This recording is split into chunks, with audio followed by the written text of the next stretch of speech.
प्रभातखबर.com, विश्वास वही, रफ्तार नहीं। मुद्दे हैं संगम पे जो युवा आए हैं उनसे हम जानेंगे कि क्या कुछ होने वाला है प्रदेश में चुनाव के दृष्टिगत। नमस्कार, आपके चैनल पे मैं अनूप सिंह बलिया ज़िला से और इलाहाबाद यूनिवर्सिटी का छात्र रहा हूँ और प्रतियोगी परीक्षा की तैयारी करता हूँ। जो लोग रोज़गार की बात करते हैं 4.5 लाख हवा में नहीं है। अगली सरकार का 5 साल का उठा के देख लीजिए और मैं अभी अंगुली पे गिना दूंगा यहाँ पे कि 4.5 लाख मिला है।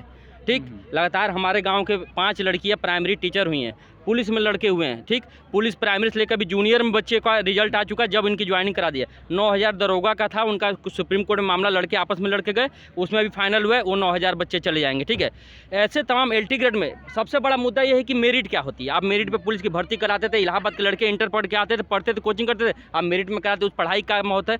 आप अगर मेरिट से कोई वैकेंसी कराने जा रहे हो, मेरिट से वैकेंसी नहीं, मेरिट से कराने जाओगे तो वही आपका ये वो एग्जाम के पीरियड जब हाई स्कूल इंटर करने जाओगे तो वहाँ क्या होगा, वो नकल होगी, लोगों को 10,000 20,000 की व्यवस्था करनी पड़ेगी। क्या मतलब है? और आज साफ सुथरा अगर एग्जाम हो रहा है तो बच्चे इलाहाबाद के अच्छे खासे पढ़े लिखे जाते हैं। ठीक, मैं आपको बता रहा हूँ क्या कुछ कहना है आपका इस मुद्दे पे। भाई साहब का कहना है कि वास्तव में 4.5 लाख जो रोजगार की बात कर रहे हैं मिला है प्रदेश में। पहले तो आपकी टीम को बहुत बहुत धन्यवाद। मेरा नाम कर्नल मिश्रा, मैं वर्तमान में इलाहाबाद विश्वविद्यालय का छात्र हूँ और मेरा गृह जनपद अम्बेडकर नगर है। रोजगार और चुनाव, आप किस मुद्दे पर, आप अगर चुनाव के थ्योरेटिकल अगर आप हमसे बात करते हैं तब हमारा दूसरा तथ्य है। हम तो एक छात्र हैं और छात्र को क्या चाहिए, एक अच्छी शिक्षा। चुनाव के अगर बारे में परिदृश्य में बात की जाए तो आप क्या चुनाव के परिदृश्य में तो हमारा आकलन है कि दोनों पार्टियों में कोई कमी अंतर नहीं है। जिस पार्टी से भाजपा ने अभी तक पहुंची थी सत्ता में, उसी पार्टी उसी चीज़ को फॉलो कर रही है सपा। एक लोग कह रहे हैं हमने राम को बनाया है, हम क्या किया, हम राम को बनाए हैं तो हमने परशुराम को बनाया है। हम लैपटॉप बांटे हैं तो हमने लैपटॉप बांटे हैं, उनका कहना है कि हमने लैपटॉप बांटा। और अगर हो गया कि प्रचार ऑनलाइन होगा तो उन्होंने अपना मुंह बांध दिया। अगर आपने लैपटॉप बांटे हैं तो आपने क्यों इतना ऑनलाइन प्रचार के लिए आप बात कर रहे हैं। और दूसरी बात सपा की, भाजपा की आ गई। भाजपा भी अपने IT सेल के दम पर लगता है कि उसको बहुत है, लेकिन बुनियादी तौर पर अगर आप देखेंगे तो महंगाई से लेकर हर जगह। जहाँ तक हम बात करें तो बंगाल में भी लड़ा गया था, वर्चुअल हो रहा है, तरीके बदल गए हैं।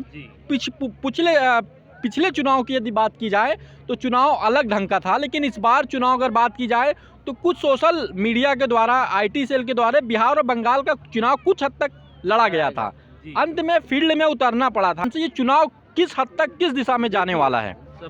देखिए, सबसे पहली बात तो अगर चुनाव की बात की जाए तो ये तो सच है कि जब चुनाव आयोग ने पूछा, सभी पार्टियों से पूछा कि क्या चुनाव को 2-4 महीने पोस्टपोन कर दिया जाए, तो सभी पार्टियों ने अपना मुंह बना लिया, क्योंकि वो सत्ता पाना चाहते हैं। लेकिन वो नहीं सोचना चाहते सत्ता पाने के लिए वो कितने लोगों की जान की बलि हो जाएगी। अगर आप दूसरे पैंडेमिक सिचुएशन की बात करते हैं तो उस दौरान कितने लोगों ने जान गया, उसका आकलन किसी ने नहीं किया, क्योंकि उनको जनता का चीज़ है। कोविड अपने चरम काल पे है, कोरोना चरम काल पे है, पूरे देश में जो है तीसरी जो है थर्ड वेव की आशंका है।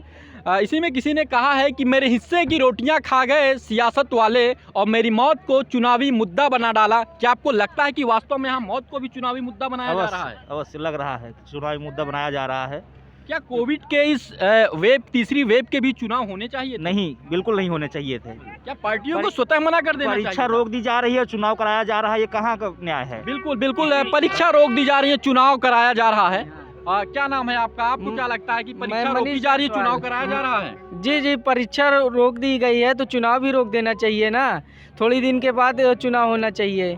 लेकिन सरकार चुनाव करा रही है, मतलब चुनाव आयोग चुनाव करा रहा है। अब कुछ मजबूरी हो सकती है जो है सरकार की, इस वजह से। क्या लगता है इस बार क्या स्थिति है प्रदेश में? चुनाव होगा। हाँ, अपने देश में स्थिति क्या है? हवा किसकी है? हवा तो इस समय मोदी सरकार की है। वो तो केंद्र में है, राज्य का चुनाव है योगी जी की हवा है। आपको क्या लगता है? हम सत्यम जायसवाल, पहली बात आपको चैनल का धन्यवाद करते हैं। चुनाव उधर से चुनाव लड़ा जाएगा क्या आप देख रहे हैं? नहीं, चुनाव जो है योगी जी सही लड़ रहे हैं। अच्छा, सही लड़ रहे हैं, एकदम सही सही लड़ रहे हैं। तो खराब कौन लड़ रहा है? एक मुद्दा ये है कि इनके सरकार में थोड़ा महंगाई ज्यादा है। महंगाई जैसे कि राशन हो गया, ये तेल हो गया, तो सरकार फ्री में बांट रही है। पेट्रोल महंगा है, अभी पेट्रोल महंगा हो गया है। तो कहीं न कहीं लगता है कि पेट्रोल जो है इस बार चुनाव में मुद्दा बनेगा। तमाम युवा थे जो संगम घूमने के लिए आए थे। प्रभात खबर से SK इलाहाबादी, धन्यवाद। प्रभातखबर.com, विश्वास वही।